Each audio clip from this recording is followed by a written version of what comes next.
Now that we've introduced how this event will run, let's go through our morning schedule. So we're finishing up our welcome right now. We're about to enter our first speaker for the event. And we'll break after Q&A with our speaker and then introduce some breakout groups, which are so graciously hosted and planned by these amazing trash data experts. Everyone will break for a 45-minute lunch at 12:15. You'll be released by your breakout groups at that time, and we'll reconvene at 1 p.m. In here. So now I'd like to introduce Greg Gearheart, who is the Deputy Director of the Office of Information Management and Analysis, but also our resident curious trash guru. Thank you, Corey, and thank you everyone for being here. It's so great to see literally 55 little bouncing heads around on the screen and coming to this trash data-thon. This is quite a journey that we've been on, so thank you all. I'm going to give a really quick overview of the history of this, but it's also going to help me segue into the introduction of our sort of surprise keynote speaker. So we have been involved with trying to deal with trash, and I've been particularly involved with trying to deal with trash for a long time. And that this actually was something that I was involved in before we had a program around trash. As many of you know, we've had a trash problem in California for decades, centuries, and the efforts that it has taken to sort of get to this point to organize around what it takes to address the problem, including understand it with data and information, has been an incredible amount of work over time. And one of those early efforts started with the Total Maximum Daily Load program that was established in the Clean Water Act as the backstop. When you can't eliminate a discharge of a pollutant through that permit system that is called NPDES, National Pollutant Discharge Elimination System, you're then supposed to go in and do this total maximum daily load. So Los Angeles did that first as a basin, and there was a lot of work done in the early 2000s to establish this. And because of that awareness, there was interest in learning more. And at that time, learning more meant learning from Captain Moore, who was a keynote or a guest keynote speaker at an enforcement workshop that I did organized in 2006. And he, along with a lot of other people, talked about problem-focused enforcement activities at the Water Board. And his presentation then was, as you can imagine, it was mind-blowing because this was the beginning of his story that he's going to tell you, because he had literally just come back from discovering the Pacific gyre issues. And so he blew people's minds in 2006, and I know that he's going to help expand our minds and show us how we can go on this journey going forward. So we did a couple other projects. We did some data-thon work, but really what I want to do now is lead into Captain Moore's presentation. So he has been at the forefront of plastics pollution research for 3 decades, I think is what the notes say, but I'm sure that he's been thinking about it even longer. And he is actually credited for finding and publicizing these plastic pellets and plastic bits that were in the North Pacific subtropical gyre, also known as the Great Pacific Garbage Patch. And he was on a yachting race between Hawaii and California when he discovered that. So since then, he's been out sort of evangelizing, advocating for better addressing of these pollutants. He's done seminal research. He's been on all sorts of TV shows and spoken at many events. He's authored methods. He's participated in the sampling. He's been part of advocacy for legislation that happened in California, the only state that has pre-production plastic pellet and resin requirements in our water code. And he was part of that effort. In 1994, he founded Algalita as a scientific and educational nonprofit focused on studying and restoring the coastal waters of Southern California. Algalita is not only still running today, but it has expanded its work, and its current goal is education to young adults to develop a clear understanding of the impact of plastics on our marine environment and ecological value and vulnerabilities of our oceans, and how individual actions influence the marine ecosystem and human health. This is actually really seminal or really important because the intersection of regulation and public interest doesn't happen very often in the water world, but it's happening right now. And I attribute a lot of that to the awareness raised by Captain Moore. One of his latest pursuits at the Moore is the Moore Institute for Plastic Pollution Research, where research about plastics and their impact on environmental and human health is communicated to policymakers like our water board and industry decision makers and activists and academics and all sorts of folks. Captain Moore is a third-generation Californian, and his extensive knowledge and contribution to the understanding and betterment of California's coasts and oceans is just one reason we're inviting him here today. The other reason is he's an incredible human being and a great speaker. And with that, I would like to introduce Captain Moore. He will speak about plastics.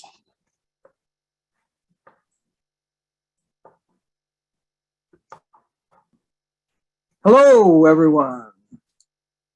I'm going to begin by giving the testimony that I gave to the House of Representatives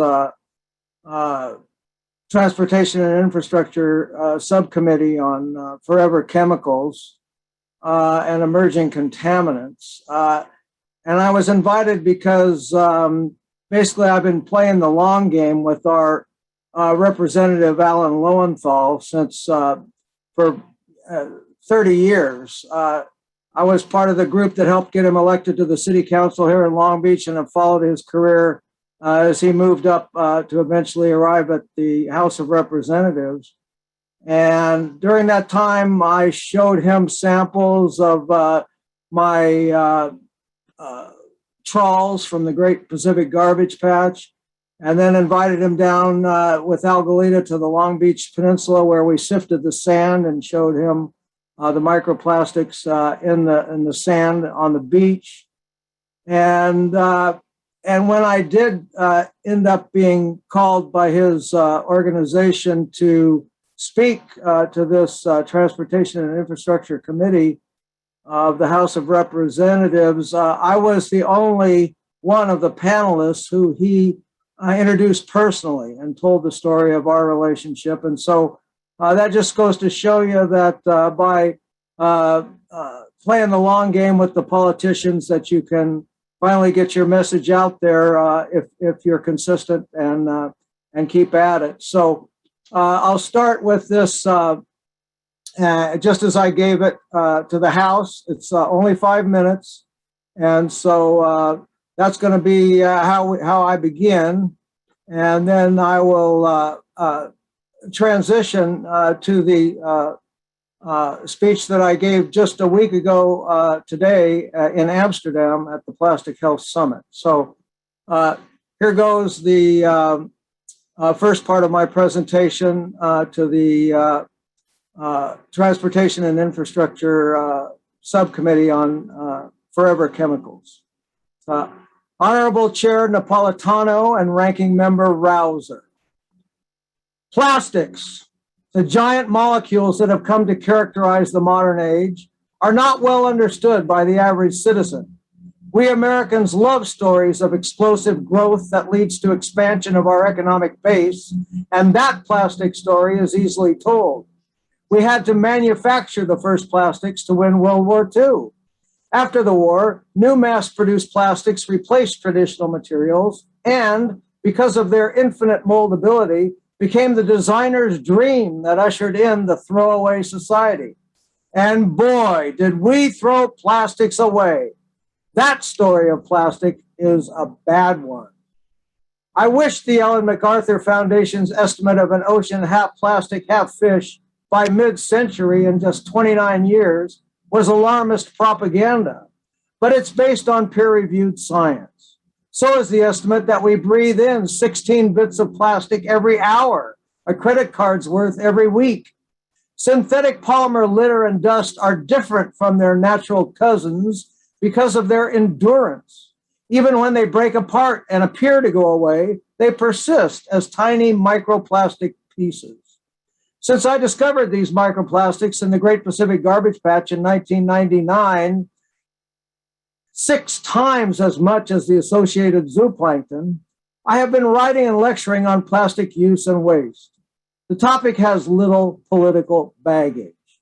No one has suggested to me that vagrant plastic waste is a great thing for our environment, and it would be nice to see more. For today's hearing, my goal is to explain how waste plastics, from the molded chair to the crispy chip bag to the broken down microplastic particle, constitute serious impairments to land, air, and water quality, public health, our communities, and threaten the health of the entire biosphere. Every year we make more plastic than the weight of the Earth's human population, and as much of a third of it goes AWOL. For the ocean, a dump truck full goes in every minute. Many plastics are made from harmful monomers such as styrene, vinyl chloride, and bisphenol A. A small percentage of these remain as free monomers even after the majority has been chained together by industrial polymerization. And these free monomers can leach out. Also, the monomer additives in consumer plastics can leach into things that touch the plastic. Flame retardants, UV stabilizers, softeners, colorants, biocides, blowing and foaming agents are mixed into the resin. There may be a dozen or more, and they can be half the weight of the product. Coming into contact with such products allows them to enter the circulatory system. One of the most studies of these endocrine disruptors, or gender benders, is bisphenol A. BPA was among the EDs selected by the Endocrine Society in a detailed 2012 explanation of how they exploit sensitive hormone systems. BPA and similar molecules derail normal cellular function, organ development, and behavior, especially during fetal and neonatal periods when babies are very sensitive to chemicals that alter hormone signaling. This results in damage to brain development, reproduction, the immune system, cardiovascular system, and metabolism. The volume of laboratory studies on BPA numbers in the hundreds, and the list of associated human health problems reads like a catalog of modern Western diseases. To highlight one, changes in mammary glands leading to the rise in breast cancer were viewed as conclusive. Plastic ingestion by whales and seals, fishes and birds, jellyfish, marine worms, bivalves, corals, said to find the plastic tasty, and zooplankton point to its ability to mimic natural food, even in terrestrial soils, where a common soil arthropod consumed plastic, perturbing its gut microbiota. Plastic food does not provide nutrients. It blocks passages, delivers pollutants, causes false feelings of being full, and damages the epithelial lining. These effects have been noted in 9 species of fish, 4 species of mollusks, 2 crustaceans, 2 mammals, and 2 human cell cultures. In a fish study, the microplastics crossed the blood-brain barrier and inhibited feeding behavior. What will they do to our brains? Being insulators, they are sure to interfere with electrical signaling. Plastics were found in the human placenta in 4 of 6 women after childbirth, rendering the fetal-placental unit vulnerable to adverse effects. Even leafy plants can contain the smallest waste plastics. They accumulate on the roots of plants, and in one study were transported to the leafy parts of thale cress as it grew. Plastic waste is hazardous waste, and the Environmental Protection Agency should take action to limit microplastic pollution. The Break Free from Plastic Act of 2021 has critically needed features such as a moratorium on virgin plastic production, minimum recycled plastic content, a national bottle bill, and attention to environmental justice implications. We should make sure its funds go directly to cities and counties to build the needed infrastructure. The extended producer responsibility provisions of the bill need to support local decision-making. The American Recycling Infrastructure Plan, prepared by the National Recycling Coalition, Zero Waste USA, and the Institute for Local Self-Reliance, provides guidelines for these investments. Thank you. So that was my testimony. And I did receive some questions from the members and allowed me to elaborate on some of the aspects of plastic pollution. But now what I'd like to do is set the stage for the second part of my talk, because just a week ago today, I was delivering this in Amsterdam at the Plastic Health Summit, which had a stellar lineup of speakers. And I'm going to give you, I concluded the conference with the closing keynote, and I wanted to give you what went before me so you'll have a feeling for where I was coming from in my remarks. So the conference featured Dr. Heather Leslie and her research group, which developed an approach to look for micro and nanoplastic particles in the bloodstream of farm animals. Blood bathes all the organs and tissues. Mammals make milk from blood. When plastic particles are absorbed into the bloodstream, they gain access to the rest of the body. Plastic particles entering the bloodstreams risk being deposited in these organs or potentially making their way into milk. Then there was Professor Patricia Hunt, who spoke about her research on the chaos affecting several generations that plasticizing chemicals cause to the endocrine system. This affects growth, sexual function, and behavior, among other things. We also heard from Dr. Esperanza Huerta Luanga, who discussed the issue of plastic use in agriculture, fertilizer, compost, mulch, sludge, etc.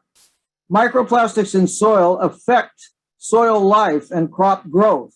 These plastic particles can additionally migrate through the soil food chain and eventually into the crops. Huerta Luanga's work has found that soil diversity and soil ecosystem services change due to the presence of microplastics. So what does this mean for the environment and food safety? Then we heard from Professor Terry Collins of Carnegie Mellon University, who warned us about the devastating effects of endocrine disrupting chemicals and asked the critical question: are we going to just keep making endocrine disrupting chemicals until the ecosphere is irreparably compromised and future generations are sterile? EDCs are at least as ominous as climate change and probably faster moving, but quietly so. The principal challenge will be to prove that democracies can bring down corrupt power. We then heard from Dr. Susan Shaw, who asks, are we changing human biology? Professor Shaw discussed how the illegal plastic waste trade is killing children in low-income countries where more than 90% of the waste is openly burnt. Millions of young children who work as waste pickers and e-waste recyclers are living in what can only be described as a toxic nightmare. These lost children serve as worst-case models for all children today who have microplastics coursing through their bodies, starting in the womb. Given a lifetime of exposure, Shaw asks, are we changing human biology? Finally, just before I came on, we heard from Ms. Eshnina Azara Akilani, who goes by Nina. Ms. Nina, the Indonesian high school student who told then President Trump to take back your toxic rubbish, shared her story of how she fights plastic waste that pollutes the tofu and eggs she and her friends eat. Nina is building public awareness to prevent plastic pollution in Indonesian rivers and has even called on leaders of the world to put an end to the export of plastic waste from developed countries. Despite being only 13, Nina is a true hero and demands children's rights to a clean and healthy environment. So that sets the stage for what's going to come next. I'm going to now change into the outfit I wore for that because I want to give you the full impact of my remarks to the conference. So I'm going to stop my video, make a change. I'll leave the mic on, and I'll continue to describe a little of what it was like there. This was a giant theater in Amsterdam that had all the fancy equipment with the, the roving camera that comes on a big pedestal with an arm that can shoot from different angles, and a smoke maker that bathes the stage in smoke. These techniques were used to advantage to create a very profound effect on the audience, which was quite large considering it was a rainy day in Amsterdam, although that's not unusual and it doesn't stop the Dutch from getting around on their bicycles. I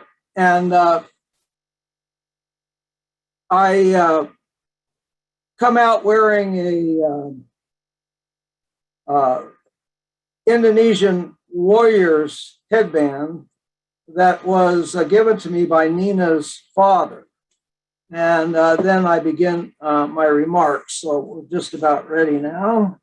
And as soon as I get buttoned up here and get on my headband, we will start with my radical presentation on pushing back against the plastic attack.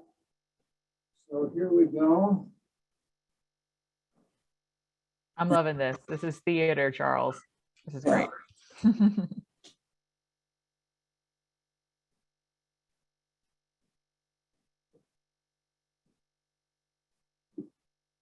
Got my water handy. All right. So you have to see me walking on the stage like this.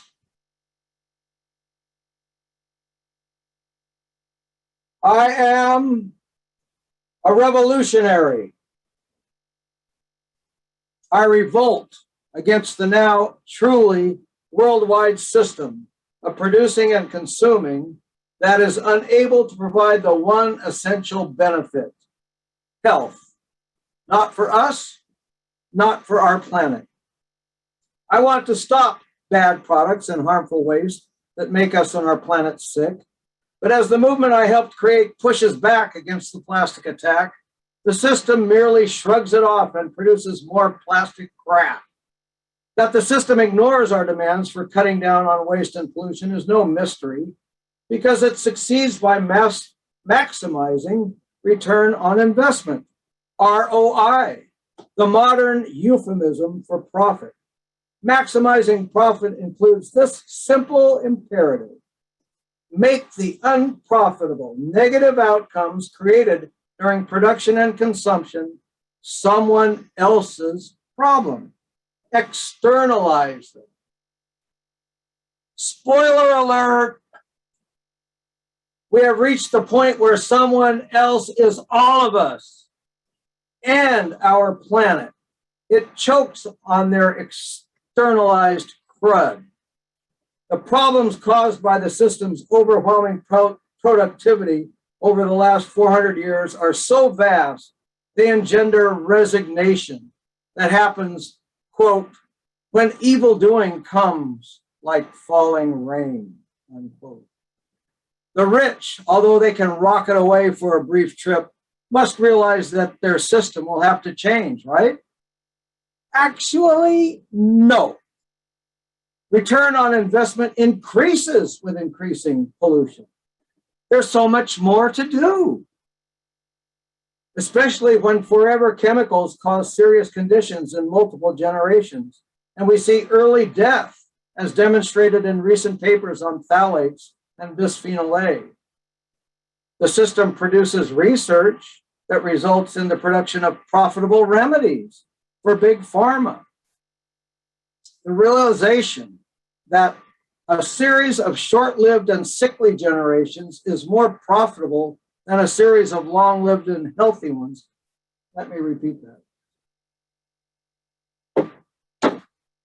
a series of short-lived and sickly generations is more profitable than a series of long-lived and healthy ones. That has never been more evident than today. The system as a whole grows and thrives as we and our planet get sicker. We are expected to absolve its pollution and waste in order to thank it for its phenomenal, disruptive, and exciting growth that gives us our great gadgets and technical advances. And we pretty much do, holding to the belief that the myriad risks we face can be managed. The claim that we can manage the system's risks only makes sense if we adopt very low standards for success. I find it hard to declare that our risks are managed when lives are consumed in a frustrating search for some affordable combination of endless potential remedies for what ails us on our planet, only to discover that our choices produce unwanted effects as bad or worse than the conditions they are supposed to remedy. There is no side for any bad effects of technology to be relegated to. The bad effects of externalities are not side effects. They are the direct effects of productive pollution and its pseudo remedies. The global system, now embraced by the most populous countries on earth, though undoubtedly relieving poverty and toil for many, pollutes. Production as a means of ending poverty is different than production to end pollution. Now, I know you scientists, and I include myself among you, will probably want a definition for the system. So how about this? The current global political and economic system arose out of feudalism with the help of petroleum's solid natural form, coal, and is peaking with the help of its solid synthetic form, plastic. Its energy needs for much of its 400 years have been provided by a non-renewable resource, solid, liquid, and gaseous petroleum, which became its most profitable and powerful industry. There is insurmountable evidence of petroleum's evil destructiveness. The oil and gas industry must be contained and phased out. And MENA will make this happen. We should, as we venerate the scientists, engineers, and inventors that gave us the Industrial Revolution, we should also realize that they got us into this mess.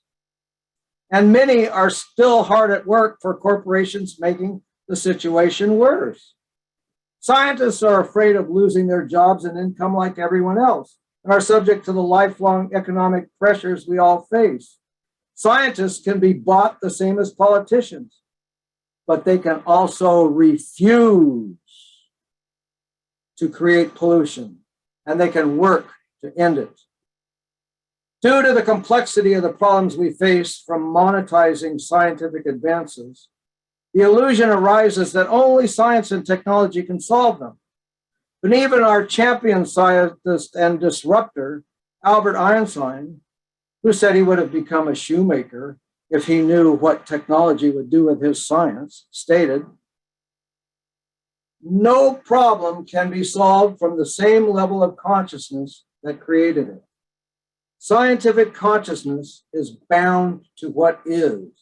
Only existing phenomena can produce data, and only by modeling that data can, quote, realistic predictions be made. Sorry, but that level of consciousness has produced and stabilizes our system. Science puts us in a box we can't think outside or break out of. Enough with the dystopian present. The box our civilization has produced for us sucks. The very simple desideratum for humans formulated by philosopher Barrington Moore Jr. to maximize pleasure and minimize pain over time is not being delivered by modern science. We're trending in the opposite direction. Our amazing science and technology cry out, "We can fix this," but they don't. Why? Because our systems of production are not amenable to being directed for social good. Rather, production is rewarded by an aggressively growing, irrational market based on short-term satisfaction of false rather than true needs. Incessant, invasive, and deceptive advertising pushing compulsive consumption results in an instinctual bonding with the products and activities approved of and provided by the status quo. Make no mistake, these are our products and our brands.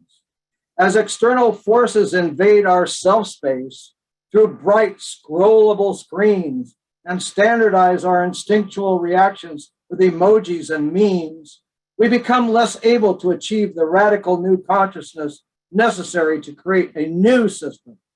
Instead, we find our family of friends, our soulmates, and even our souls in our shared brands, our teams, our cars, our clothing, our foods, and yes, our drugs. As petroleum's airborne plastics and pollutants enter our lungs, our intestines, our blood, and our brains, shortening our lifespans and making us sick, a don't worry, be happy, accentuate the positive attitude attempts to compensate. And this attitude's toolbox is growing. We are gaining a sort of chemical and media-mediated control over our mental state. There are endless rabbit hole videos and games and increasingly available mind-altering drugs. It wasn't so long ago that people had to come to Amsterdam to get legal marijuana and mushrooms. Now whole countries allow them. Whether they are catalysts for change or weaken resistance to the diabolical status quo depends on the type of drug and, as Timothy Leary used to say, the set and setting. Bottom line, there is no alternate reality where we can escape from pollution and waste. But as we sail along in the trade winds of our times, consuming visual and physiological content, we may experience temporary but powerful highs. So, along with the conquest of nature grows the conquest of the human being. The sad implication of this trend is that we will be unable to be revolutionaries. We increasingly become more or less happily tied to the system. Wait just a minute. There's an enormous ally now appearing that can't be moronized and drugged. It is nature herself, the new revolutionary. Okay, then I'll follow her on Facebook. Oh, wait, she doesn't have a hashtag on Twitter or Instagram? No, all she has are floods and droughts, heat waves and hurricanes, unstoppable waves and winds. Now, at this stage in history, only she has the force to create radical change. As the ultimate outsider, she is outside the democratic process. Her needs are the most immediate. She is not your typical revolutionary. She organizes behind the back of the political reality. And yet, her demands have been presented to the world's people and their leaders. She is forcing us to take action to rebalance her system because she can and does make things worse for us, a lot worse. Today, the barbarian threatening at the gates of civilization is not one of us. Our mother, nature, cannot organize human revolution, but if we fail to revolt on her behalf, we only hurt ourselves. The modern revolutionary as nature's little helper, isn't that what we all wanted to be at some point in our lives anyway? I mean, raging against her mistreatment, the progressive forces are uniting. They understand her well enough to know they can, through cooperation on a global scale, force radical changes in our system and even create a synthesis, a new system that eliminates the causes of pollution, fueling all these unnatural disasters. Even as our movement grows, I see us entering a new stage in history, which has more in common with humankind's at the origin of civilization than with a benign technological future. You see, modern civilization cannot cope with the disasters it has created. Although plastic pollution and climate change scientists advise big changes to cope with impending disasters, and they do advise big changes, our world leaders are all afflicted with, quote, the stupidity which afflicts the great as soon as they have to perform tasks other than the manipulation of the small, unquote. Great nations and whole states dedicate themselves to the extraction of petroleum. They build cities to refine it and make plastics. These are the modern equivalents of the monuments that arose at the origins of civilization. We burn their fuels and waste to make energy and fly around observing disasters, but unable to prevent or adequately respond to them. Wind farms and solar arrays and recycling centers spring up here and there, but they are no match for the global scourges of plastic pollution and climate change.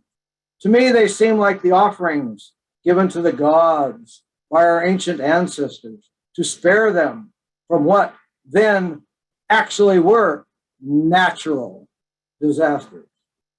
With 8 billion souls, there will be lots of ineffective offerings and responses to modern disasters.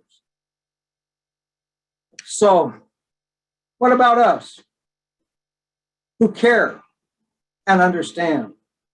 Where is our intelligence, our energy, and our resolve needed most?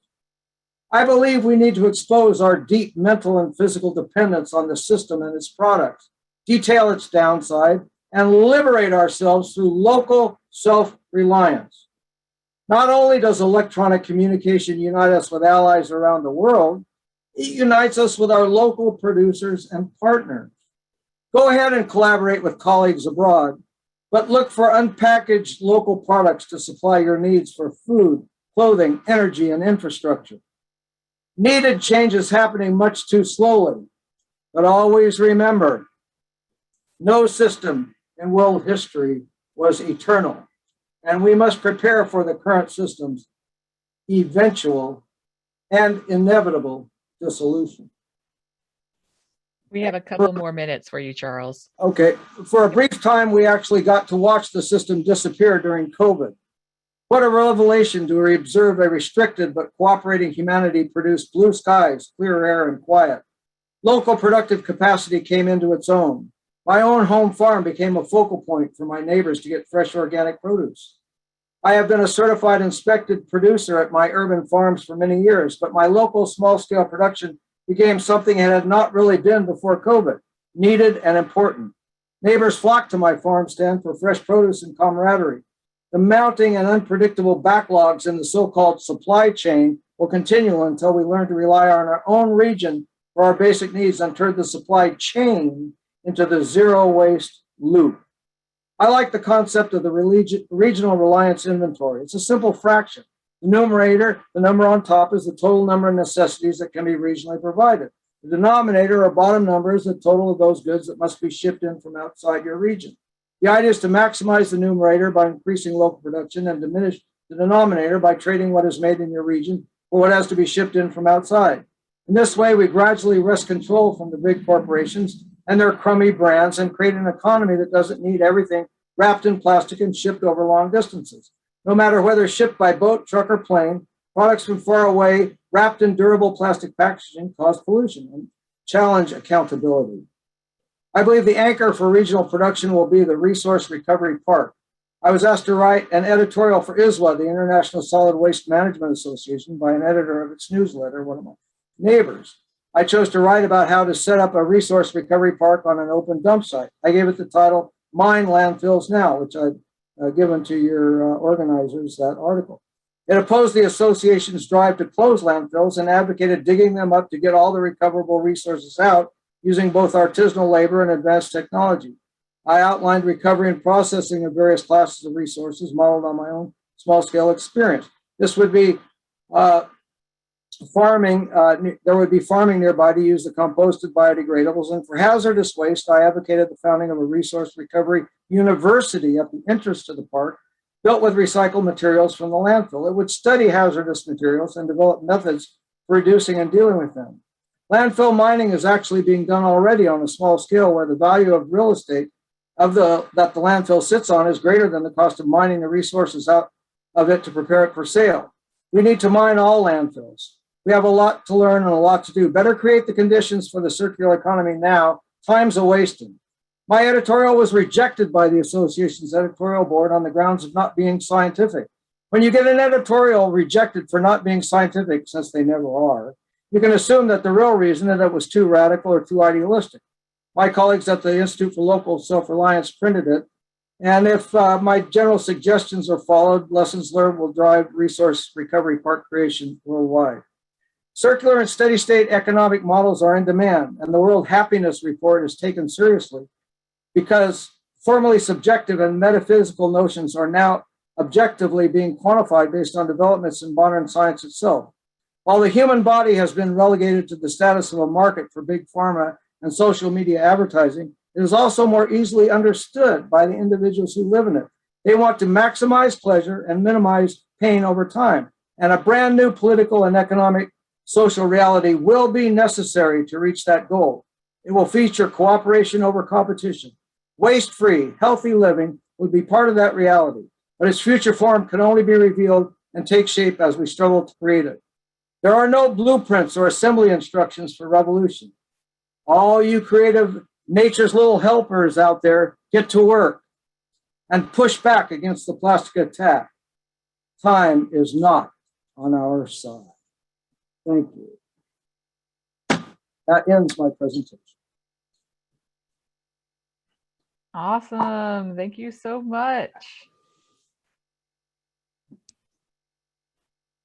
All right, I'm going to invite Greg up to moderate some Q&A, but just as a reminder for all of you out there, if you wish to speak, you'll go into the reactions button and raise your hand. Otherwise, you can ask questions in the chat, and our tech support will come off mute and bring those to Greg if asked. So awesome. Thank you. Thank you, Captain Moore. You are a revolutionary is the first comment I have, and I've seen that typed in the chat as well. So thank you for that. And would anyone like to ask a question?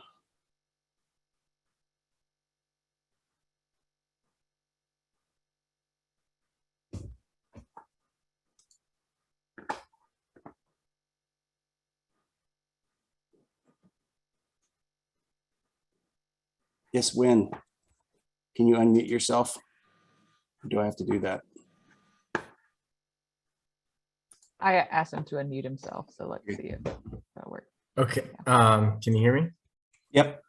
Cool. Thanks, Charlie. That was really great. I share your revolutionary spirit, and you know, as I come from just coming out of my PhD, I'm constantly thinking about how science can be applied in the real world, and I'm wondering what the revolutionary scientific questions you think are for this next scientific generation to focus on.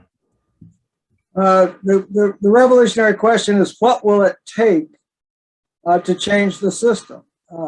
We're all struggling with different aspects of it, and it appears to be death by 1,000 cuts.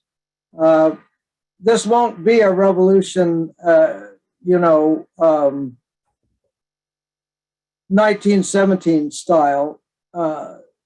The power overwhelmingly rests with the status quo.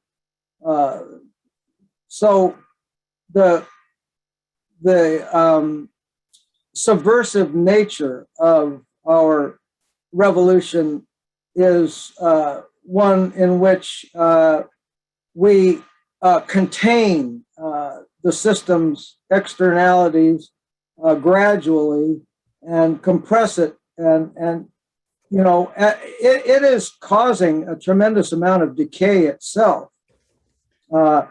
it is decaying in almost as if it were a natural phenomenon, like, you know, the plant that grows flowers, you know, becomes a beautiful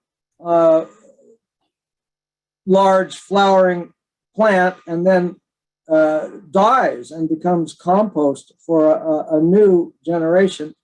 That the death process is not beautiful. The plant, as the plant dies, it's not what we often point to as the beautiful part of the life cycle. Nevertheless, it is an essential part of the life cycle, and this system will have to die. So how can we help that natural process along? And I believe it's through a process of the containment, and I've also referred to it as death by 1,000 cuts. So take that for what it's worth. That's great. We have another question from Bob Hollis. If you could unmute yourself, Bob.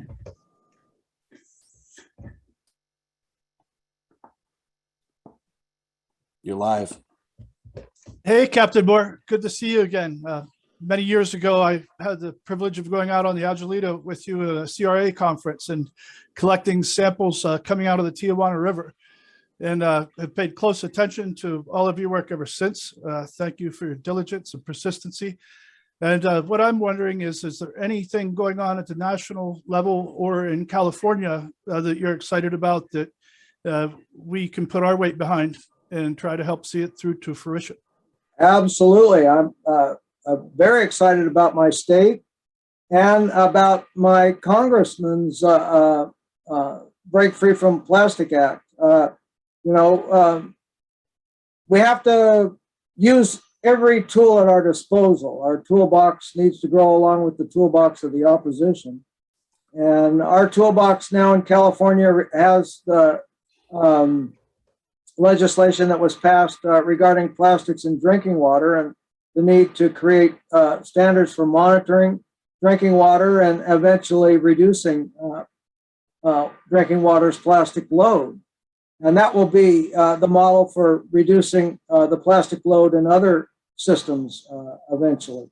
So I'm very excited about that initiative. Our lab is participating in the methods development study. We hope to be one of the first, if not the first, accredited laboratory for microplastics in water. And then with the at the national level, we want to, you know, we'd like to see a zero waste policy standard enacted at the national and state levels. But as a step on that road, I think the Break Free from Plastic Act is a great start. And we just have to make sure that we don't give over control like they did in Canada to the producers to run the extended producer responsibility part of the bill. We want the cities to have the funding to be able to run the extended producer responsibility aspects so that they can create the infrastructure that will really work to get back the waste. If you let the industry do it, they create phony solutions like chemical recycling and plastics to energy, and you don't get the community involvement that you need. You need to make recycling fun. That's the whole point of the Resource Recovery Park. You can't make it fun, you can't make it big, and it needs to be huge in order to get us to get all these products back into a circular economy. And to do that, we're going to have to really change the way we look at waste. Instead of a Nobel Prize for developing a brand new disruptive technology, we need a Nobel Prize for the best recycling infrastructure. You know, we need to turn adulation on its head for the kinds of things that we admire. When I give talks to the plastic industry, I often ask the audience of producers to hold up their hands if any of them have a business that does plastic recycling, and no hands go up. And I say, look, you've got to elevate these folks that do plastic recycling and give you raw plastic material to reuse in your industry. you've got to elevate them to the highest level. You've got to support them. So yeah, I'm excited about the California work that we're doing, the national work that we're doing, and I think it has to feed into a system of really making resource recovery an exciting new field, which has PhDs like Dr. Calder and has activists building infrastructure. Mhm. Fantastic. Well, thank you for all your great work, and you can always count on my support. Thank you. Thank you. Thank you all for your questions. And thank you, Captain Moore, for your amazing time and energy that you shared with us today. We need to take a quick break. So go grab your coffee mug. Mine has a bat sticker on it. Yours may have one someday too. And we'll be back here at 10:30.